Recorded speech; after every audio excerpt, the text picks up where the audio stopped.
आपने देखा होगा कल प्रधानमंत्री जी ने लाइट हाउस प्रोजेक्ट का शुभारंभ किया है देश के अंदर। एक प्रकार से फैब्रिकेटेड आवासीय सुविधा है। आवास के अलग अलग पार्ट को अलग अलग ला करके एक साथ आप जोड़ दो, बड़े आवास बन सकते हैं, समय पे आवास खड़े हो सकते हैं। लेकिन 2016 में उत्तर प्रदेश कहां था? प्रधानमंत्री आवास योजना में उत्तर प्रदेश का स्थान 26वां था। नोट करिए, 26वां स्थान था उत्तर प्रदेश का। और कल प्रधानमंत्री जी ने देश का सर्वश्रेष्ठ सम्मान आवास योजना में प्रथम स्थान उत्तर प्रदेश को दिया है।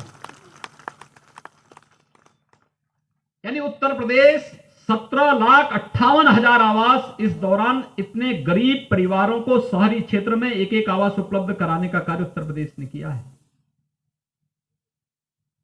करने की इच्छा शक्ति हो, जिसको नहीं करना उसके 10 बहाने हो सकते हैं।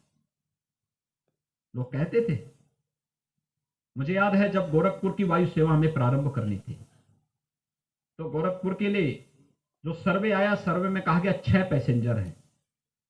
तो मैंने कहा ये सर्वे फर्जी है।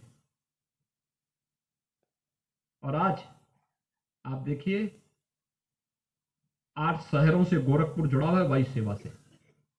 दिल्ली के लिए 3 वायु सेवा चलती है, मुंबई के लिए 2 चलती है, बेंगलोर, हैदराबाद, कोलकाता, प्रयागराज, लखनऊ, सब जगह चल रही है।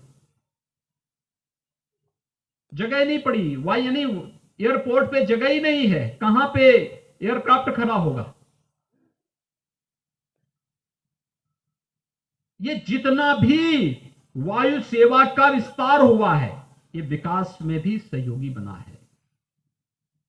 आज गोरखपुर की सड़कें चौड़ी हो रही हैं। आज गोरखपुर स्वास्थ्य सेवा के एक नए हब के रूप में स्थापित हो रहा है। विकास का एक नया मॉडल बन रहा है और विकास के इस नए मॉडल के साथ सभी सड़कों का चौड़ीकरण उसी प्रक्रिया का हिस्सा है। ये कहीं ना कहीं प्रत्येक नागरिक के जीवन में एक नया परिवर्तन लाता है। हमें दिखने के लिए दिखता होगा कि हम गोरखपुर में हैं, हम सोचते हैं अयोध्या में मंदिर बन जाएगा, क्या होगा? मंदिर बनेगा, आस्था का तो सम्मान होगा ही होगा, लाखों लोगों की आजीविका और रोजगार भी उसके साथ जुड़ती हुई दिखाई देगी। वहां होटल भी खुलेंगे, वहां धर्मशालाएं भी खुलेंगी, वहां पे ट्रांसपोर्टेशन की में भी नए नए सुधार होंगे, वहां पे विकास की नई नई संभावनाएं आगे बढ़ेंगी, लोगों को एक नए अवसर प्राप्त होंगे। ये सभी अवसर और जीवन के प्रत्येक क्षेत्र में प्रदान करने की जो कार्रवाई हो रही है, इसी कार्रवाई का हिस्सा है विकास। आज पूर्वांचल एक्सप्रेसवे इसी तरह पर आगे बढ़ाया जा रहा है। गोरखपुर लिंक इसी दिशा से आगे बढ़ा है, गोरखपुर तक जोड़ा जा रहा है।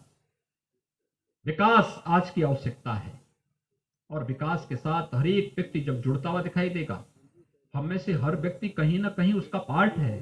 कोई प्रत्यक्ष होगा, कोई अप्रत्यक्ष होगा। और जब सभी लोग मिलकर के इस कार्यक्रम को आगे बढ़ाएंगे तो स्वाभाविक रूप से हर एक चेहरे पर खुशहाली लाने में सफलता प्राप्त होगी।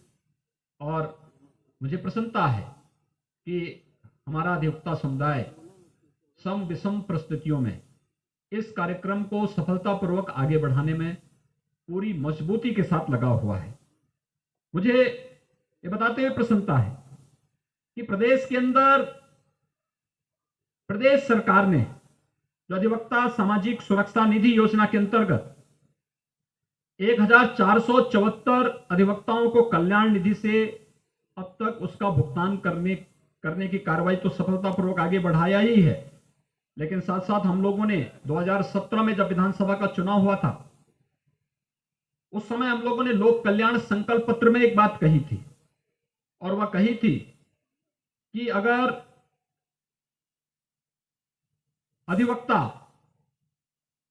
की मृत्यु पर उनके परिजनों को मिलने वाली सहायता राशि की हेतु आयु की सीमा 70 वर्ष किए जाने और उस सहायता के तहत जो राशि हम लोगों ने दी 471 ऐसे अधिवक्ता के परिवारजनों को 23 करोड़ 11 लाख रुपए का अब तक भुगतान हम लोग कर चुके हैं।